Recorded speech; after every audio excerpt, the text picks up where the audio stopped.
Hello everyone, मैं doctor Ravi Kumar Verma, assistant professor of mathematics in the PG department of mathematics, Sidhu Kanhu Murmu university Dumka. आज इस lecture में मैं आपको कॉम्प्लेक्स एनालिसिस के बेसिक के बारे में कुछ और जानकारी दूंगा। और इसमें सबसे पहले आज हम लोग पढ़ेंगे आर्गुमेंट या फिर amplitude of a complex number. ठीक है, तो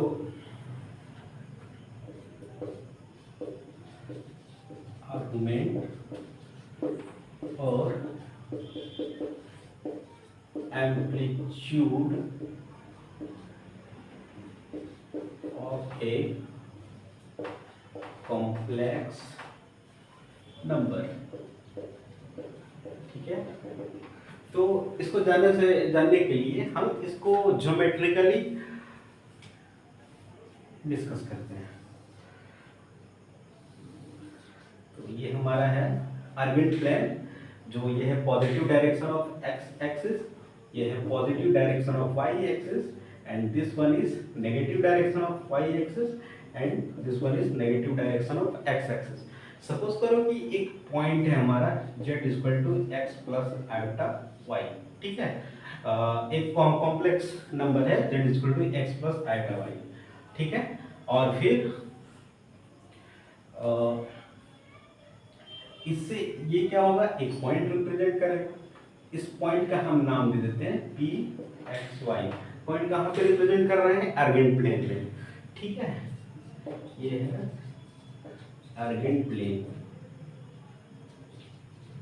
ओके, तो एम्पलीट्यूड क्या होता है कि सपोज करो कि ये हमारा ये ऑरिजिन है, तो ये क्या है, the line OP, that means modulus of the given complex number x plus iota y। तो जब the line when the angle theta which मान लीजिए कि ये OP है हमारा, तो ये क्या है, एंगल थीटा परफॉर्म करेगा positive direction of x axis के साथ में। तो if the line OP makes an angle theta with the positive direction of x axis is said to be amplitude या फिर argument of the complex number।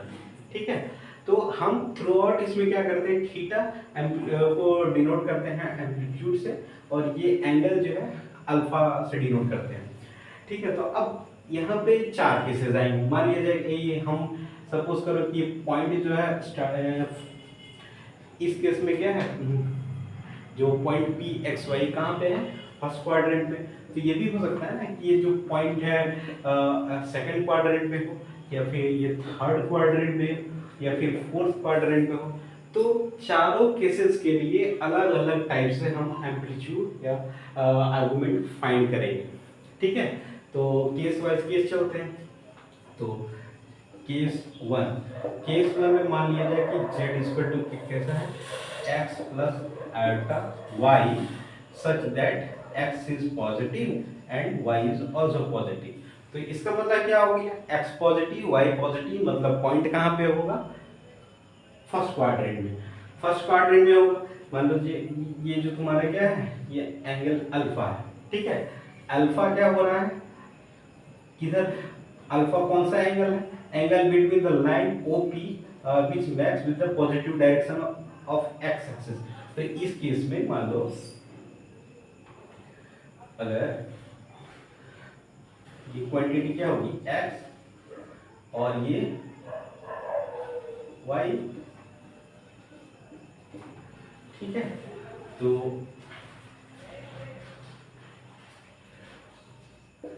tan alpha क्या होगा,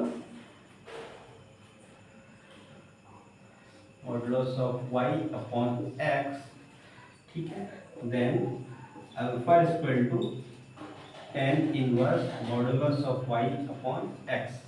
ठीक है, तो इस केस में argument of z is equal to alpha is equal to tan inverse modulus of y upon x। ठीक है, ये फर्स्ट क्वाड्रेंट के लिए हो गया। अब हम डिस्कस करेंगे केस टू, मतलब सेकंड क्वाड्रेंट के लिए। तो सेकंड क्वाड्रेंट में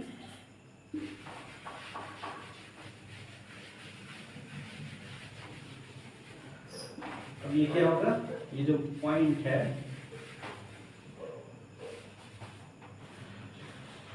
कहीं यहाँ पे होगा पी एक्स वाई, ठीक है।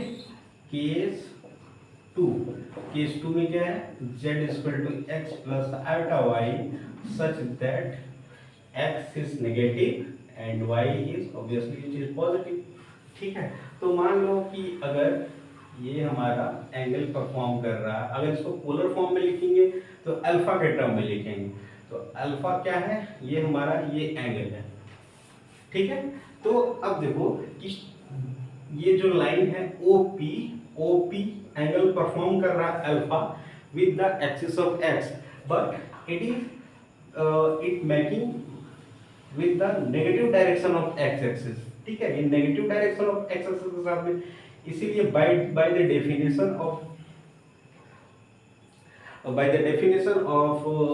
एम्पलीट्यूड ये अल्फा जो है ये इसका एम्पलीट्यूड नहीं होगा, तो एम्पलीट्यूड क्या होगा, ये एंगल देखो, ये एंगल और ये एंगल क्या हम लिख सकते हैं, ठीक है। पूरा जो सर्कल है 360 का 2 पाई का होता है, ये क्या हो गया, ये पाई, और पाई में से अगर अल्फा माइनस कर देंगे तो क्या हो गया, पाई माइनस अल्फा, तो यही इसका एम्पलीट्यूड हो जाएगा, ठीक है। तो amplitude of z equal to, अगर थीटा हम इसका नाम देते हैं, ये हो गया pi minus alpha, where alpha equal to tan inverse modulus of y upon x, ठीक है। अब दूसरे केस पे आते हैं।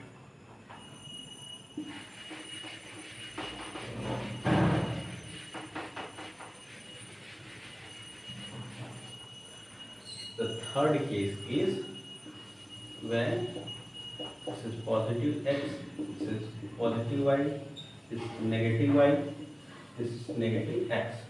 तो थर्ड केस क्या होगा, अगर ये जो पॉइंट है हमारा P x y third quadrant में है, ठीक है।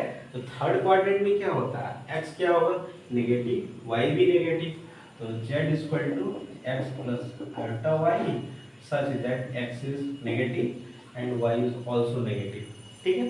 तो इस केस में देखो ये हमारा ये ओपी फॉर्म हो रहा है, ठीक है। सॉरी, दिस इज केस 3,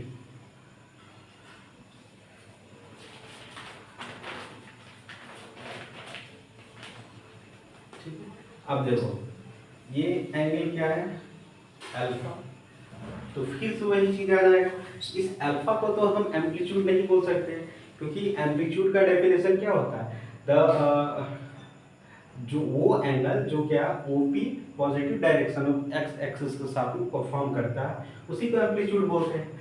तो वही इस केस में मान लीजिए कि ये एंगल कितना है, 2 पाई है,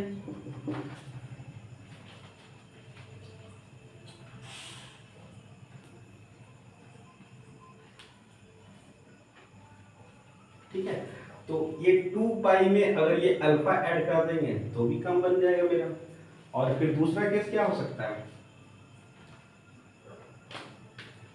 सॉरी दिस इज नॉट 2 पाई, पाई, ठीक है। ये पूरा 360 में 2 पाई का होता है ना, तो ये हमारा हो गया यहाँ से यहाँ तक का जो एंगल होगा half circle in semi circle वो पाई का होता है। तो अब मान लिया जाए कि ये पाई प्लस अल्फा अगर हम ये ऐड कर देंगे तो ये क्या हो गया, ये जो है ये जो पॉइंट क्या हो रहा है positive direction of x axis के साथ में यही एंगल परफॉर्म कर रहा है, तो इसलिए इस केस में एम्पलीट्यूड क्या हो जाएगा, अल्फा प्लस पाई, ठीक है। तो where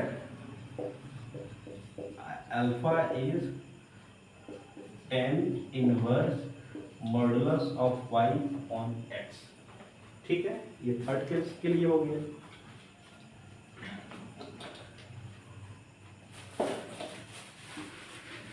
And the fourth case is the fourth quadrant.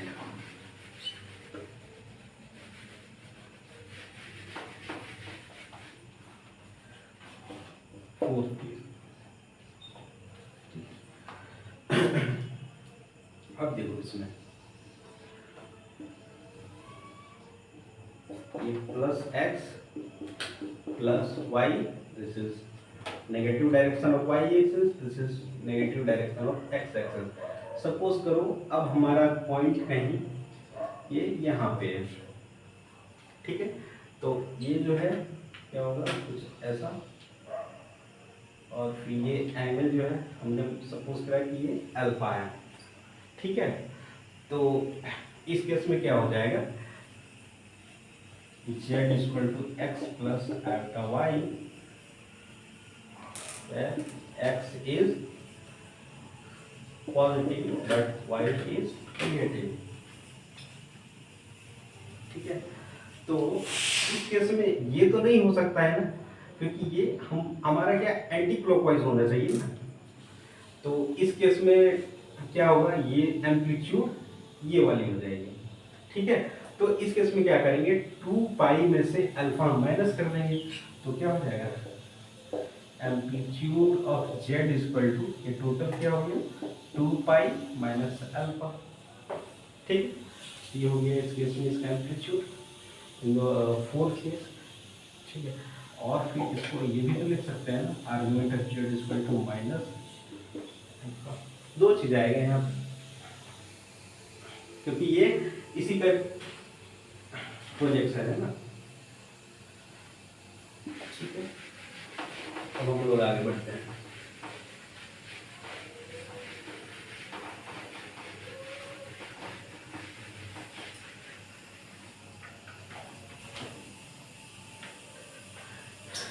Some properties.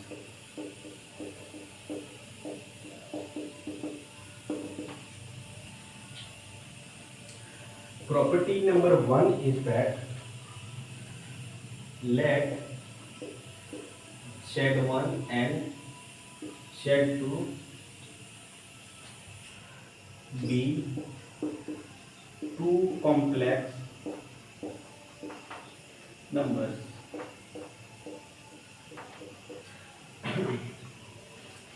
Then first property जो है,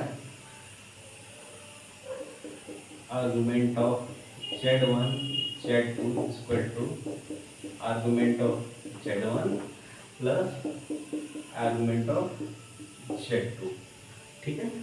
and the next property is argument of Z1 upon Z2 is equal to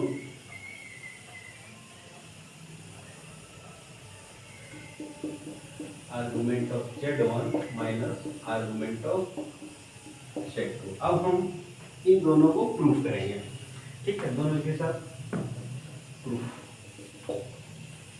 तो इसको प्रूफ करने के लिए क्या करेंगे, सबसे पहले कॉम्प्लेक्स नंबर जो Z1 और Z2 है, इसको हम क्या करेंगे, पोलर फॉर्म में लिखेंगे।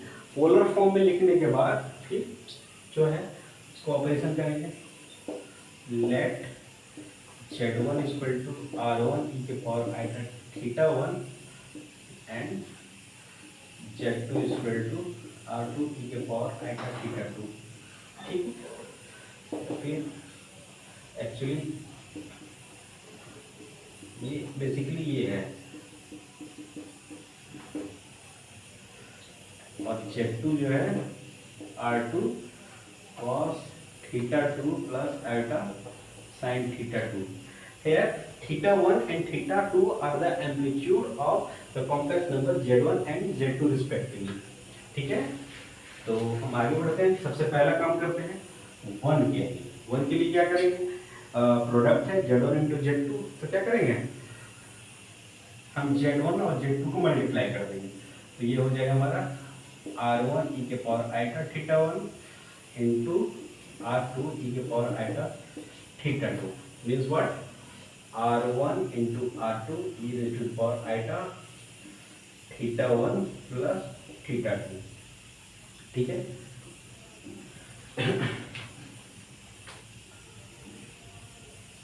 तो अब जो Z1 और Z2 दो का प्रोडक्ट किस फॉर्म में आ गया, ये भी एक कॉम्प्लेक्स नंबर है, तो इसका जो है Z1 Z2 का आर्गुमेंट क्या हो जाएगा, theta 1 plus theta 2। Therefore, argument of Z1 Z2 is equal to theta 1 plus theta 2। अब देखो थीटा वन किस क्या है, आर्गुमेंट ऑफ जेड वन, और थीटा टू क्या है, आर्गुमेंट ऑफ जेड टू। ये हो गया आर्गुमेंट ऑफ जेड वन, और ये हो गया हमारा आर्गुमेंट ऑफ जेड टू। ठीक है, argument of z one z two, ये हमारा प्रूव हो गया फर्स्ट केस। ठीक है, और दूसरे वाले को करते हैं।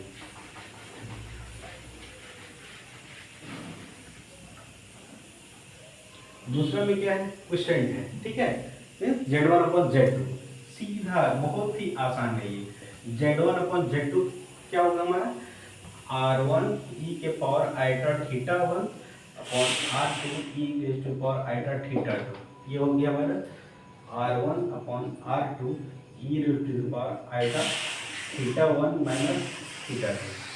ठीक है, तो अब देखो Z1 Z2 क्या है, ये भी एक कॉम्प्लेक्स नंबर है, किस फॉर्म में है, पोलर फॉर्म में है। ठीक है, तो अब इसका इसका जो है एम्पलीट्यूड क्या होगा, ये हो जाएगा theta one minus theta to. Clearly argument of Z1 upon Z2 क्या हो जाएगा, theta one minus theta to. फिर से थीटा वन थीटा टू क्या है, argument of Z1 and Z2 respectively. Argument of Z1 minus argument of Z2, ये prove हो गया। ठीक है, आगे बढ़ते हैं।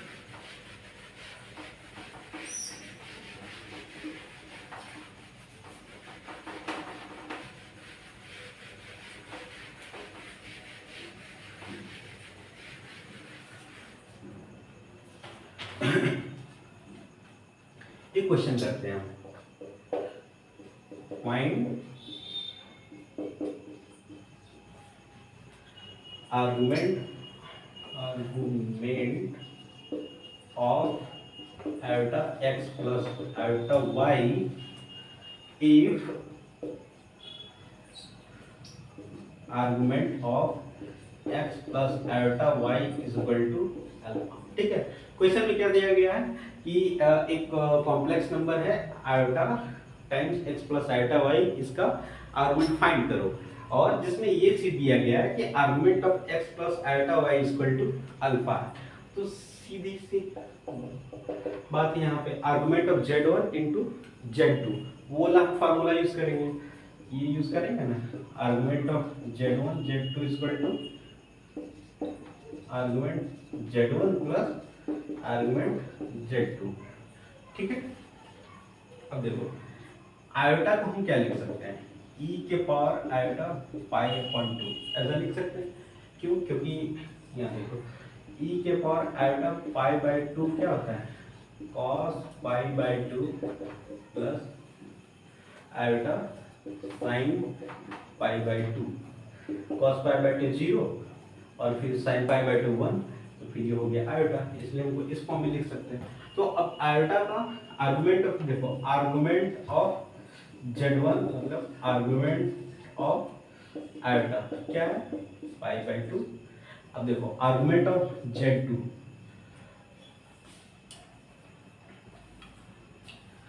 Argument of Z2 is equal to argument of, मैंने मान लिया कि Z1 क्या है, आयोटा है, और फिर Z2 क्या है, x प्लस आयोटा y है। तो x प्लस आयोटा y का आर्गुमेंट तो दिया हुआ है अल्फा, तो by the formula number 1 argument of Z1 Z2 is equal to what, argument of Z1 plus argument of Z2। Argument Z1 क्या है, पाई बाय 2, और फिर ये क्या अल्फा।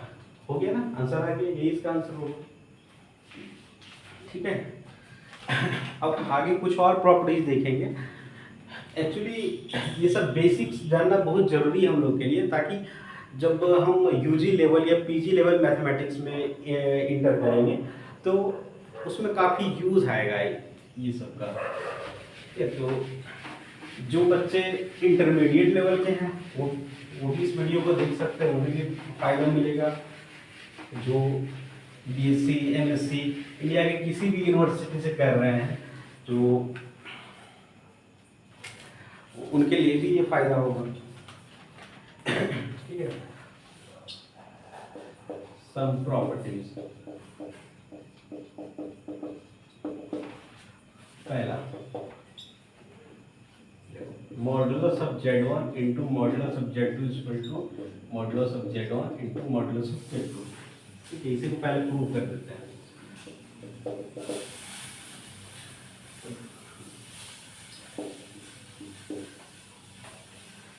इसका स्क्वायर हमने पहले ही जाना, modulus of Z square equal to Z into Z bar. तो हम ये वाला फॉर्मूला अप्लाई कर देते हैं इसमें। तो ये क्या होगा, Z1 Z2 into Z1 Z2 पे बार। ठीक है, अब देखो एक चीज और हमने बताया था कि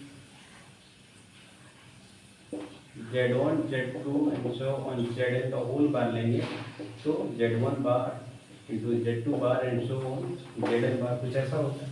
तो वही इसमें अप्लाई करेंगे, Z1 into Z2 Z1 bar into Z2 bar.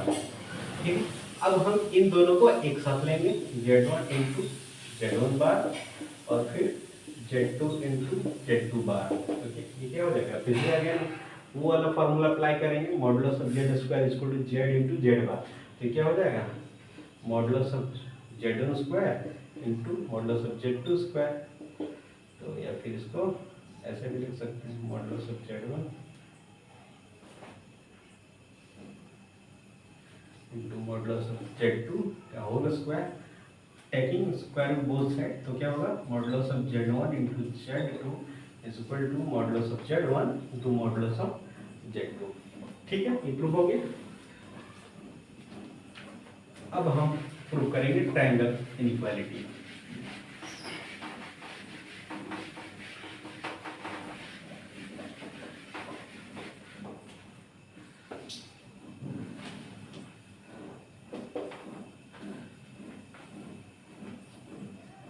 Modulus of Z1 plus Z2 is less than equal to modulus of Z1 plus modulus of Z2।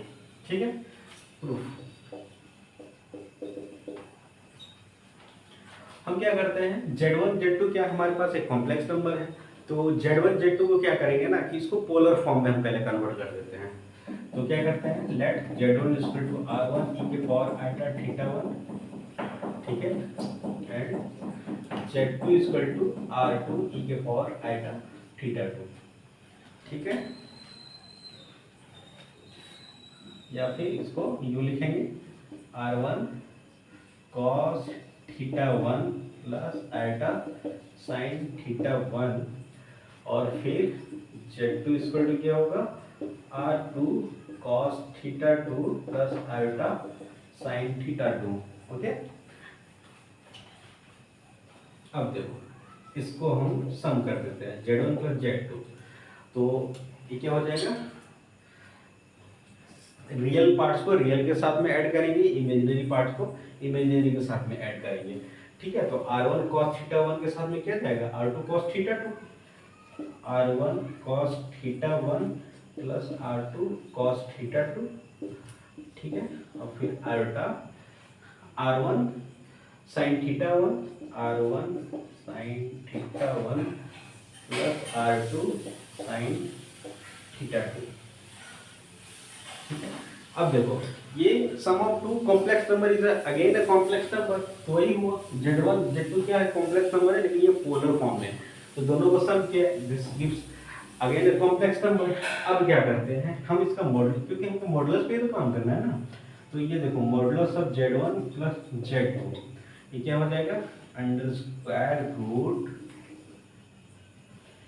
This square plus this square, R1 cos theta 1 plus R2 cos theta 2 whole square plus R1 sin theta 1 plus R2 sin theta 2 whole square.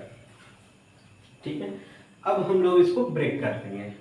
तो break करने पे हमें मिलेगा ये R1 square plus R2 square, हमने ये use किया cos square theta plus sin square theta equal to 1।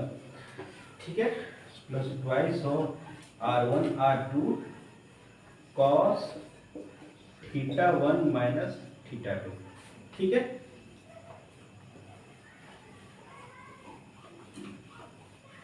अब हम इसे ये कह सकते हैं क्योंकि कॉस थीटा का मैक्सिमम वैल्यू कितना होता है 1, तो अब जब भी, तो अगर मैक्सिमम 1 ले लेंगे तो फिर क्या होगा, अब ये देखो डायरेक्टली ऐसे लिखते हैं, तो ऐसे लिख सकते हैं r1 square plus r2 square plus 2r1 r2, क्योंकि cos थीटा cos का मैक्सिमम वैल्यू 1 होता है, इसलिए हमने मैक्सिमम वैल्यू इसका ले लिया, क्योंकि ये क्वांटिटीज क्या है r1 square plus r2 square, ये तो पॉजिटिव क्वांटिटी ही है, पॉजिटिव में समथिंग हम ऐड कर रहे हैं, तो ऐड कर रहे हैं तो मैक्सिमम हमने ऐड कर दिया, तो इसका मैक्सिमम वैल्यू ये हो गया।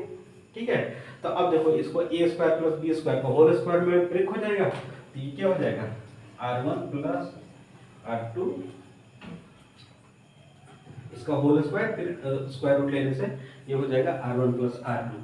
ठीक है, तो अब देखो ये इधर से मिटा रहे हैं, तो हमारे पास आ गया modulus of z1 plus z2 is less than equal to r1 plus r2। अब बताओ r1 क्या है, मॉडुलस ऑफ z1 ही तो है, तो ये क्या है modulus of z1 plus modulus of z2, hence modulus of z1 plus z2 is less than equal to modulus of z1 plus modulus of z2। ये हमारा प्रूफ हो गया। ठीक है, आगे बढ़ते हैं।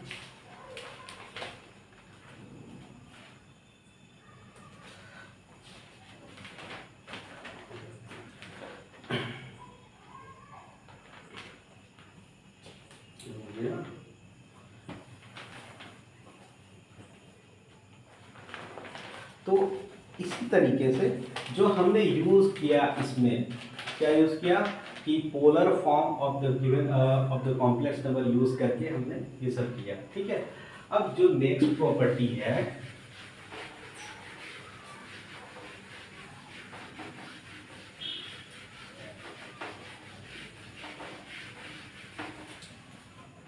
similarly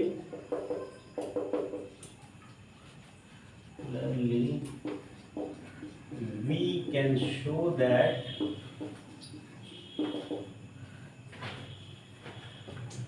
modulus of z1 minus z2 is less than is equal to modulus of z1 plus modulus of z2। ठीक है, ये कैसे हो जाएगा, देखो ये modulus of z1 minus z2 is equal to क्या हो गया modulus of z1 plus minus, ठीक, this is less than equal to modulus of z1 plus modulus of minus z2 by previous property, तो ये क्या हो गया modulus of z1 plus modulus of z2, hence we can say that modulus of z1 minus z2 is less than equal to modulus of z1 plus modulus of z2। ठीक है, fourth property,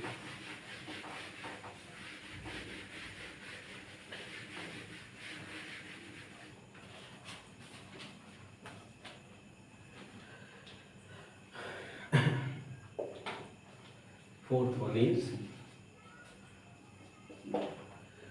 modulus of z1 plus z2 whole square plus modulus of z1 minus z2 whole square is equal to twice of modulus of z1 square plus modulus of z2 square।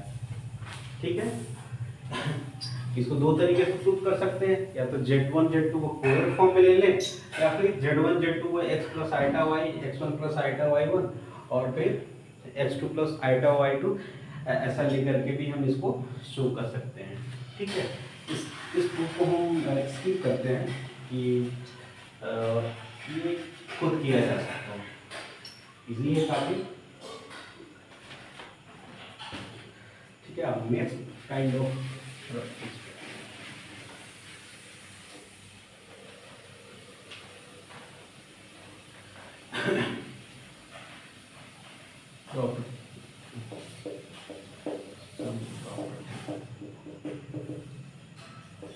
Fourth हो गया था, fifth पे आते हैं। Fifth property, modulus of Z1 plus Z2 is equal to modulus of Z1 plus modulus of Z2 if and only if, हमने क्या prove किया कि modulus of Z1 plus Z2 is less than equal to modulus of Z1 plus modulus of Z2। लेकिन equality भी हो सकता है, कब हो सकता है, if and only if argument of Z1 minus argument of Z2 is equal to twice of n pi. ठीक है, तो